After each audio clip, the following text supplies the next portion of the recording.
Bonsoir à toutes, bonsoir à tous, soyez les bienvenus dans Rail One. Ce soir, j'ai le plaisir de vous accueillir dans le Jura une deuxième fois cette saison, mais nous n'allons pas suivre un événement à vapeur. Ce soir, nous sommes sur la ligne Port-Rentruy-Bonfol des chemins de fer du Jura. On va parler des évolutions que subit ce tracé de 11 km dans quelques minutes avec le directeur des CJ. Mais avant, voici les autres temps forts de cette émission. Le Port-Rentruy-Bonfol a été ouvert en 1901. Une petite décennie après, il est prolongé jusqu'à Dannemarie, qui était à l'époque sur sol allemand. Les guerres ont beaucoup influencé l'avenir de cette ligne. Plus de détails et d'informations dans la séquence histoire tout de suite. Jean-Frédéric Piton, directeur des CJ, sera donc avec nous juste après pour parler des travaux de modernisation de la ligne, le roulement du matériel roulant et les événements prévus. Partie inévitable dans cette émission, la séquence matériel roulant entre en scène en troisième partie pour étudier les RBD 567 qui viennent des transports publics fribourgeois. Nous terminerons avec le portrait de Pascal Glatz, chef conducteur du secteur de l'Ajoie, que nous avons pu suivre justement à bord d'une 567. Voilà, vous savez tout sur ce qui vous attend dans cet épisode, le 13e épisode de la saison 2 de Rail One. C'est parti!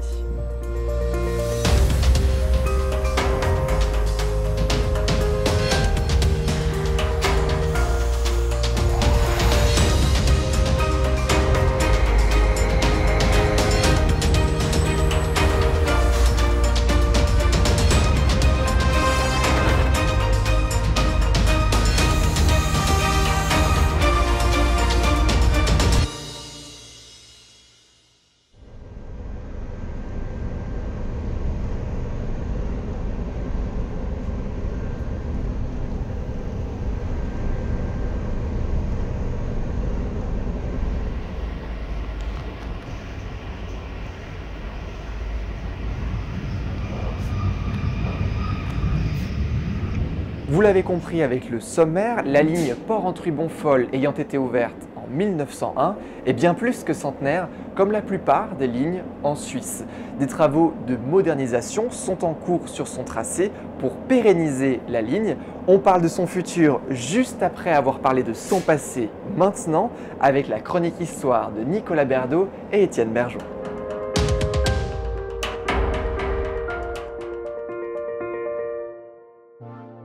Bonsoir à toutes et à tous. Ce soir, je vous retrouve pour une nouvelle chronique histoire autour d'une ligne à voie normale cette fois-ci, en référence à la séquence histoire des RHB qui était autour de la Bernina, ligne à voie métrique. Le Port-Rentruy-Bonfol, ligne actuelle, a vu son périple démarrer le 14 juillet 1901. Avant cela, Port-Rentruy disposait de deux lignes. Port-Rentruy-Delle depuis 1872 et Port-Rentruy-Délémont depuis 1877.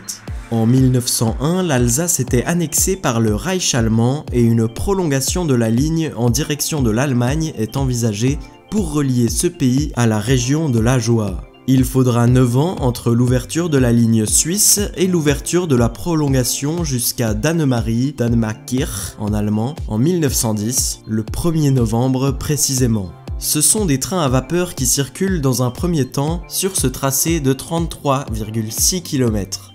C'est la Direction Générale Impériale des Chemins de Fer d'Alsace-Lorraine qui s'est occupée du tronçon Dannemarie-Bonfol par rapport au Bonfol-Port-Rentruy qui était géré par la Compagnie du chemin de fer de Port-Rentruy-Bonfol. Sauf que la Première Guerre mondiale va venir contrarier les plans d'internationalisation de la ligne. En effet, l'Alsace et la Moselle vont devenir françaises. Malgré tout, ce passage international va voir son trafic soutenu pendant plusieurs années. Mais au fil du temps, la fréquentation va clairement diminuer. En 1943, le 7 février pour être précis, la voûte du tunnel des CFF de Croix entre Saint-Ursanne et Courgenay s'effondre. Cela permet à la ligne de regagner de l'importance car les transits de marchandises de Port-Rentruy pour Bâle ne pouvaient que s'effectuer par Dannemarie et Mulhouse en ayant bien sûr l'accord du Reichsbahn, ce qui fut le cas. En 1944, les chemins de fer du Jura sont créés en fusionnant différentes compagnies comme la Compagnie du chemin de fer de Port-Rentruy-Bonfol ou encore la Compagnie du chemin de fer Seigne-Léger-La Chaux-de-Fonds. En France, une fusion aura lieu, mais plus tôt, en 1938, date de la création de la Société nationale des chemins de fer français, SNCF. L'importance gagnée avec l'effondrement du tunnel de Croix a probablement joué au niveau des décisions prises pour l'avenir du Bonfol d'Annemarie, même si son importance stratégique restait bien faible par rapport à ses débuts. Le 14 février 1946, le trafic voyageurs transfrontalier sera interrompu, donc entre Bonfol et Pfetterhaus. Et le tout dernier train sur la portion Pfetterhaus et d'Annemarie circulera le 2 novembre 1965. Le trafic marchandises restera tout de même en fonction jusqu'à la fin de l'année 1969. La section française va ensuite être complètement fermée le 4 janvier 1970 pour ensuite être carrément délaissée et déferrée la même année. Triste, mais c'était la philosophie du tout à la voiture de l'époque car la crise pétrolière n'avait pas encore eu lieu. Mais revenons un petit peu en arrière car la ligne Porrentruy-Bonfol continue elle son développement avec un pas majeur le 17 mai 1952. La ligne est entièrement électrifiée. Comme cette ligne part de la gare CFF, le choix du courant CFF était donc tout à fait logique. Pour rappel, le 15 000 volts, 16 Hz 2 tiers. Cette voie électrique a bien évolué de 1952 à nos jours. Aujourd'hui, de très nombreuses infrastructures ont été rénovées comme à Halle Centre. Cette rénovation intervient dans le projet signé en 2017 ayant pour objectif notamment d'améliorer l'offre ferroviaire, maîtriser la gestion du transport de marchandises et valoriser l'offre touristique. Tous les détails sur le site des CJ www.les-cj.ch, rubrique entreprises et communiqués. N'oubliez pas que notre site internet est à votre disposition, www.raiwan.ch, pour découvrir par exemple l'équipe ou les futures diffusions. Je vais maintenant rejoindre l'invité du jour.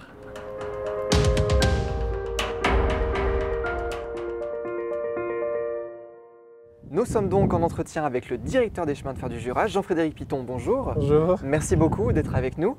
Vous allez parler avec nous donc de la pérennisation de ce tracé. 55 millions de francs investis depuis 2019 jusqu'en 2024. Pourquoi est-ce qu'il y avait cette nécessité, pourquoi une telle somme ? Effectivement, donc la ligne elle date de 1901 et bien sûr il y a eu des entretiens mais on n'avait pas eu les moyens financiers pour entretenir la longueur de ce tronçon-là puisqu'il n'y avait encore pas le fonds FIFE.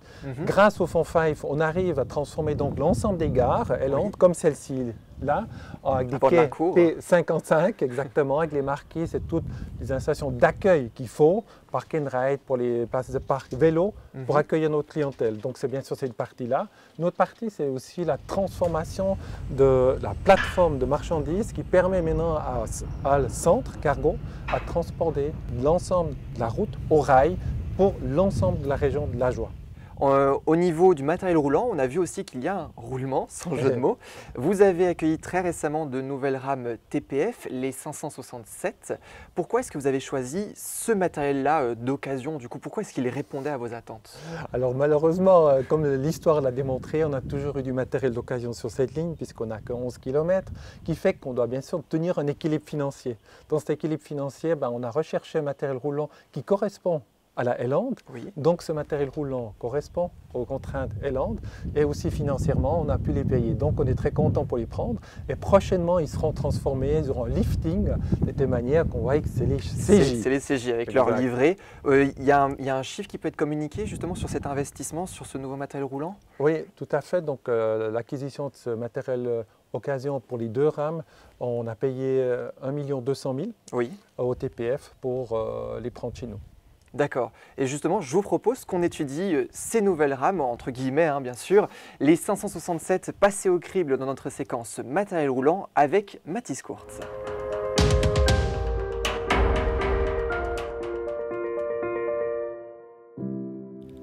Comme bien souvent, c'est l'envie de moderniser le matériel roulant de la compagnie qui explique la commande des RBDE 567.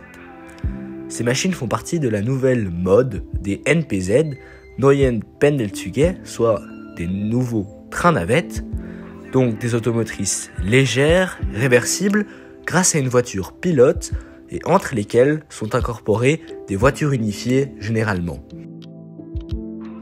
Les 567 font plus précisément partie de la famille des Privatbahn NPZ, donc des nouveaux trains navettes pour les compagnies privées, famille qui comprend les RBDE 565, 66 et 67, livrés aux compagnies BLS, SEZ, GBS, PN, BT, EBT, VHB, SMB, GFM et RVT. Les RBDE 567 étant commandés par ces deux dernières compagnies, le Gruyère Fribourg-Morat et le régional Val de Travers, actuellement les transports publics fribourgeois et Transeine. Elles sont conçues par SVS et BBC sur la base d'une RBDE 565 du BLS, mais comprenant une cabine à leur extrémité 2. Les 565 sont monocabines. Aussi, pour la loger, il a fallu reculer les armoires électriques de la machine.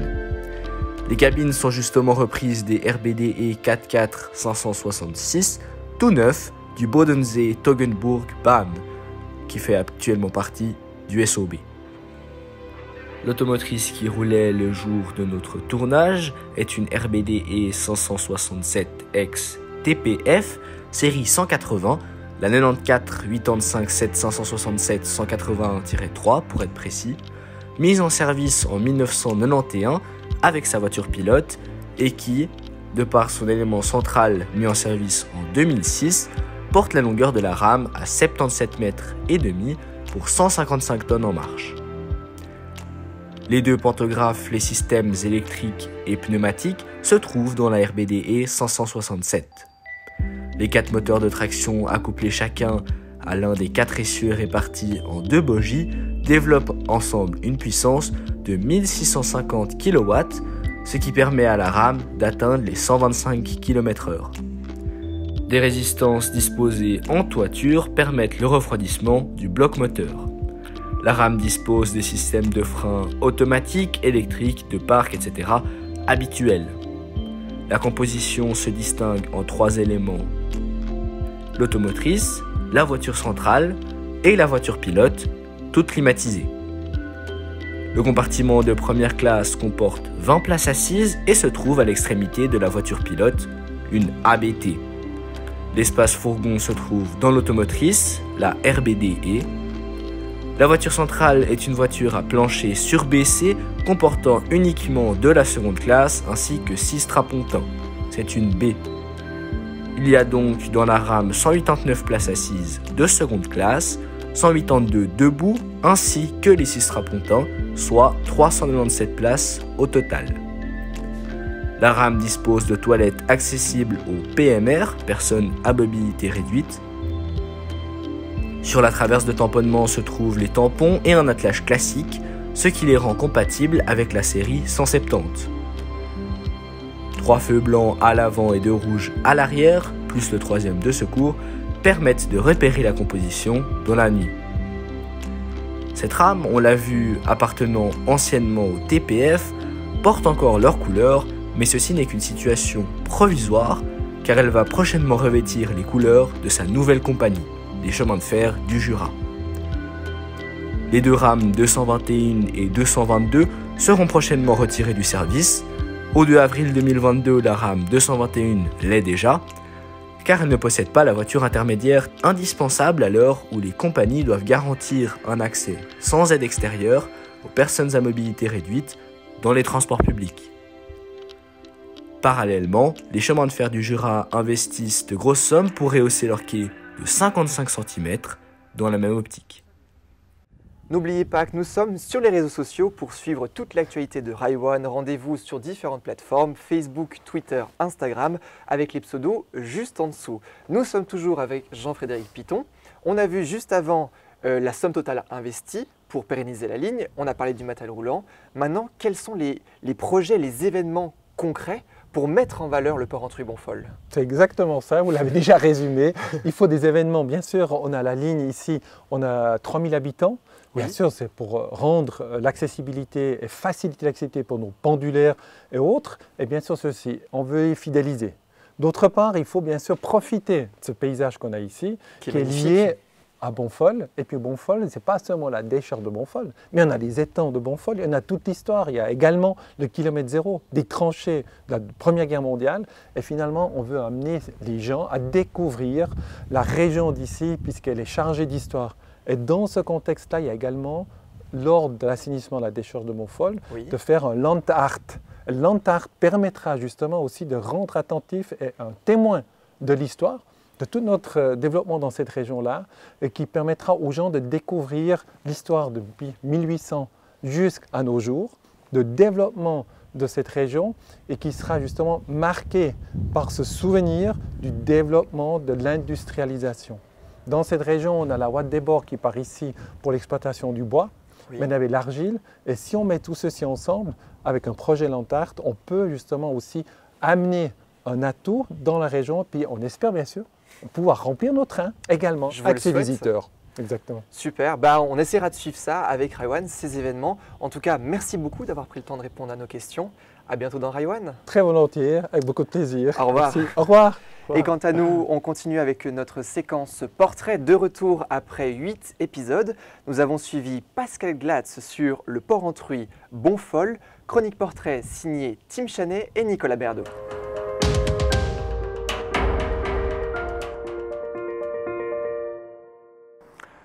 Bonjour, je m'appelle Pascal Glatz, je suis conducteur au chemin de fer du Jura depuis 37 ans.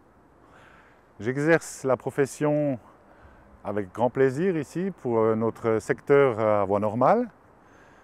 Petite ligne, grande diversité de travail. Vous verrez après dans les explications, on a aussi la possibilité de conduire des trains voyageurs comme à présent, mais on conduit aussi des trains de travaux avec des petits tracteurs de 30 tonnes. On est amené aussi à effectuer des transports de marchandises sur Delémont depuis Boncourt respectivement à le centre, avec des locomotives 420 par exemple, des charges de 800 tonnes à 100 km/h. C'est un métier varié. La fonctionnalité du métier de conducteur au chemin de fer du Jura a toujours été une volonté de la direction d'être polyvalente, parce qu'on a aussi une plus-value à donner là-dedans, aussi bien pour nos voyageurs que pour nos clients marchandises. On a beaucoup de personnel qui sont au niveau conducteur très polyvalents, contrairement à certaines peut-être entreprises que certains ne font que de conduire ou que de contrôler. Chez nous, on fait vraiment un mix de tout ça, et c'est une plus-value et vraiment une chose positive pour l'ensemble de nos clients, voyageurs et commerciaux. Voilà un tableau de bord de conduite de CERAM 180 avec un graduateur pour la marche et le freinage, avec les différents systèmes de frein à ressort, frein automatique, frein de manœuvre. On a le combinateur pour l'enclenchement du courant d'asservissement, la levée du pantographe et la fermeture du disjoncteur principal.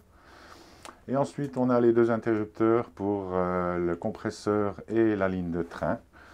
La commande des portes, l'éclairage, le chauffage et les cadrans ici qui indiquent la vitesse, la pression dans les cylindres de frein, la pression du réservoir principal et les différentes tensions de la ligne qui nous indiquent si on a du courant dans la caténaire ou pas. Ensuite, les appareils ici à droite, ça c'est le ZUB, le fameux appareil de sécurité qui est en interaction avec la locomotive. Et puis après, on a ce qui s'appelle le ROUF, c'est l'information voyageur avec laquelle c'est distribué sous forme d'écran et de haut-parleurs pour informer les voyageurs du prochain départ et pour informer les voyageurs aussi des horaires des trains dans le compartiment voyageur. Voilà. Voilà l'information ROUF aux voyageurs pour écouter. Les chemins de fer du Jura vous souhaitent la bienvenue et un agréable voyage dans le train à destination de Bonfol. Prochain arrêt, Halle. Voilà, c'est une information voyageur qui en plus de l'écran de télévision qui montre exactement le parcours avec les horaires, indique aux voyageurs la destination et l'heure de départ. Voilà.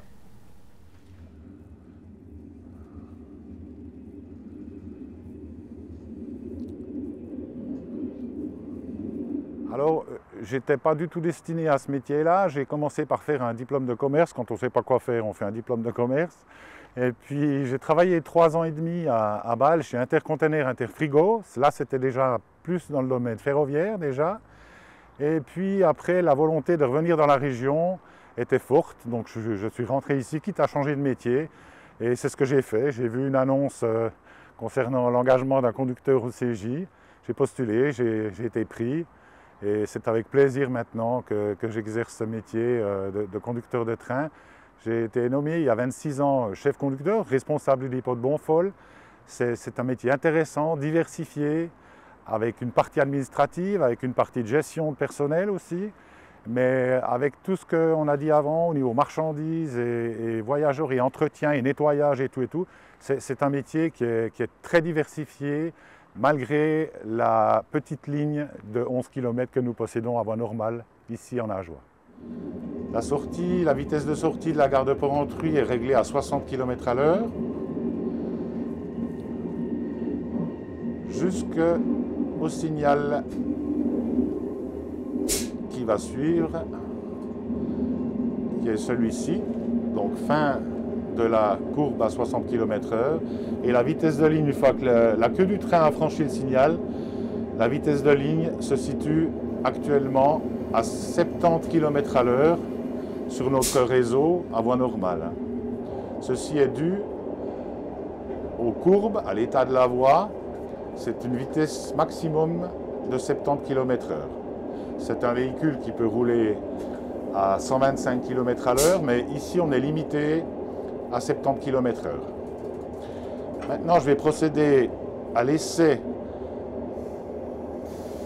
du frein d'efficacité.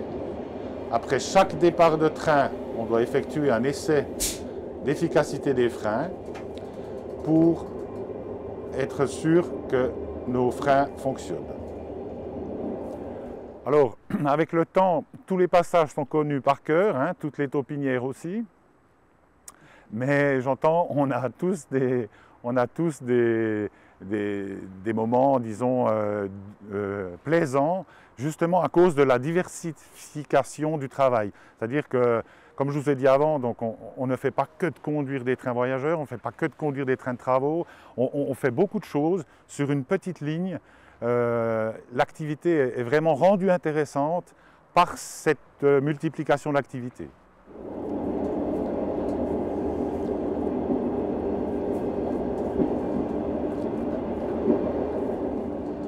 Le bruit perceptible de tous les 15 ou à 20 secondes qu'on entend juste maintenant, ça c'est le graisseur à boudin. C'est un appareil qui permet d'injecter des petits jets d'huile entre le boudin et le rail afin de diminuer l'usure. Ça c'est automatique, on ne s'en occupe pas, c'est programmé. À droite, vous avez un 4, c'est un ralentissement dû à l'état des aiguilles. Donc, on doit procéder à un ralentissement dans toute la gare de Halle à 40 km/h. Le signal d'exécution est tout près, à droite. Voilà. Donc ici, depuis cet endroit, on doit rouler à 40 km/h à cause de l'état des aiguilles. C'est une gare qui viendra totalement modifiée, totalement rénové dans une année ou deux. Donc pour l'instant, on va rouler à 40 km/h dans toute la gare. Alors naturellement, c'est une autre sorte de conduite, c'est un véhicule plus lourd. Là, on est sur du 150 tonnes de poids. Mais disons, l'ensemble a plutôt été, disons, d'apprendre les différents modèles d'électronique qui sont à bord. Chose que le matériel BLS, par exemple, avait beaucoup moins. C'était beaucoup plus du mécanique. Ici, il y a notamment avec la voiture intermédiaire B Stalder, là, il y a pas mal, disons, d'électronique dedans qu'il faut gérer. Il y a encore des petits soucis de marche-pied, etc. Disons, voilà, ça se met en place très gentiment, mais la connaissance a été effectuée avec quelqu'un des transports publics fribourgeois qui est venu ici sur place pour nous informer un petit peu, pour nous former. ça a été plutôt bien fait. Après, c'est clair que c'est à nous aussi de nous adapter et puis de prendre en main ces véhicules. Chaque fois qu'on change de véhicule, il faut bien entendu refaire une mise en main, quoi. Mais ça ne se passe pas trop mal, même plutôt bien. Voilà, on va s'arrêter en gare de Halle. On a un bon frein électrique qui nous permet de faire des arrêts vraiment très très doux, avec lequel on a vraiment un confort pour les voyageurs. On n'a plus ces grandes secousses qu'on avait peut-être dans les trains plus anciens. Là, c'est vraiment très très doux pour les voyageurs qui se tiennent debout sur les plateformes. Ça leur permet de descendre du train d'une manière confortable.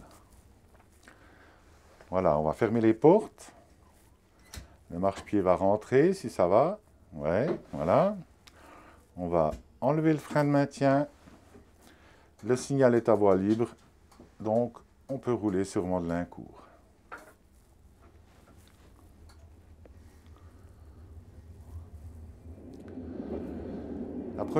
La prochaine gare, c'est une gare sans desserte voyageurs, c'est une gare marchandises, c'est Halle Centre, c'est tout nouveau, il y a eu pas mal d'investissements effectués les dernières années.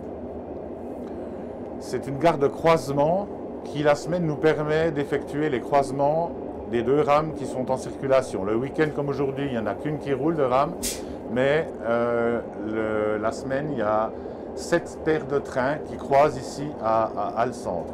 Donc ici, vous avez la toute nouvelle signalisation. C'est le signal avancé, le signal d'entrée en haut, le signal avancé de sortie en bas, qui nous permet donc d'avoir la voie libre actuellement. Avec les signaux nains, on a équipé, toute cette gare est équipée de signaux nains qui nous permettent de programmer des parcours de manœuvre ou des parcours de train en conséquence des besoins. Toutes les aiguilles sont électriques, les aiguilles sont chauffées, les sabots dérailleurs également. C'est une gare totalement moderne qui a été construite ici à Halle Centre, qui a été terminée l'année passée. Personnellement, je reste ici. On a du personnel qui est formé pour les deux. Certains de nos collègues du dépôt de Bonfol sont aussi formés pour la voie métrique, mais disons que tout le monde n'est pas polyvalent à ce niveau-là. On a été fournir des prestations de contrôle là-haut pour garder un certain contact, mais c'est tombé maintenant. Mais effectivement, donc nous, on se cantonne ici. Mais oui, on roule sur d'autres lignes parce qu'on va aussi conduire des trains marchandises, notamment du transport de betteraves, depuis Boncourt à Delémont et depuis Halle Centre aussi à Delémont. Donc on ne roule pas que sur la ligne Porrentruy-Bonfol. Gare de Mandelincourt qui a été rénovée en même temps que la gare de Halle Centre qu'on a vue avant, également équipée de signaux nains, signal d'entrée, signal avancé de sortie aussi, eurobalise. Donc c'est une gare tout à fait moderne, Mandelincourt, qui correspond aux besoins de la nouvelle ELAND, la loi pour les personnes à mobilité réduite qui doivent monter et descendre du train en palier. Voilà, donc il y a un automate, il y a une information voyageur, il y a des poubelles à tri sélectif, il y a des caméras, il y a vraiment, elle est équipée comme une gare modèle, on va dire. Hein. Déjà, d'un principe de base, toutes les aiguilles, tous les aiguillages, les sabots dérailleurs sont manipulés électriquement et télécommandés. Donc les gares que vous avez citées, aussi bien Halle Centre que la gare de Mandelincourt, qui sont récentes, qui sont toutes modernes, hein, aux normes pour les voyageurs, sont des gares télécommandées maintenant depuis Tramelan, depuis notre centre de gestion. C'est-à-dire que pour tourner une aiguille à Halle Centre, eh bien, ça s'actionne depuis Tramelan. Donc c'est comme au CFF quand on manœuvre à Delémont, c'est Lausanne qui tourne les aiguilles. Là, c'est la même chose. Donc voilà, alors pour nous, ça a changé bien entendu. On n'a plus les aiguilles à tourner à la main. C'est beaucoup plus intéressant aussi. On a des systèmes de sécurité aussi beaucoup plus performants avec les signaux nains, je vous en ai parlé avant en roulant, avec le système de protection des sabots dérailleurs aussi, qui font partie de tout un système de sécurité avec l'implantation de caméras. Et avec ça, on arrive à vraiment avoir une exploitation vraiment intéressante, quoi. Voilà, on arrive à Bonfol.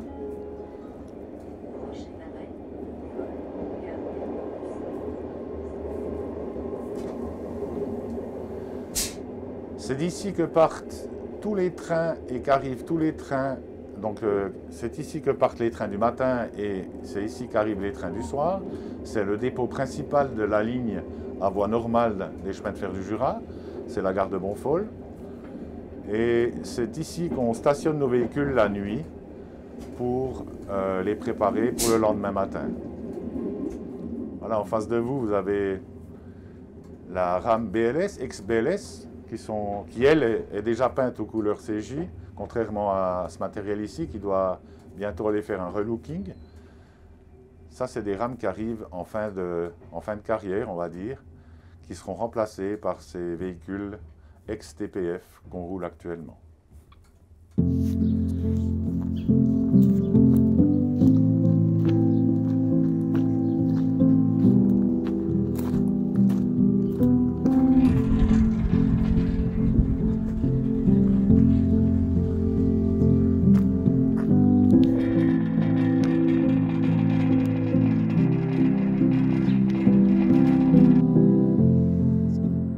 Nous arrivons au terme de cette émission. Dans 2 semaines, on va parler d'un événement spécial qui s'est déroulé le 26 mars à Bâle.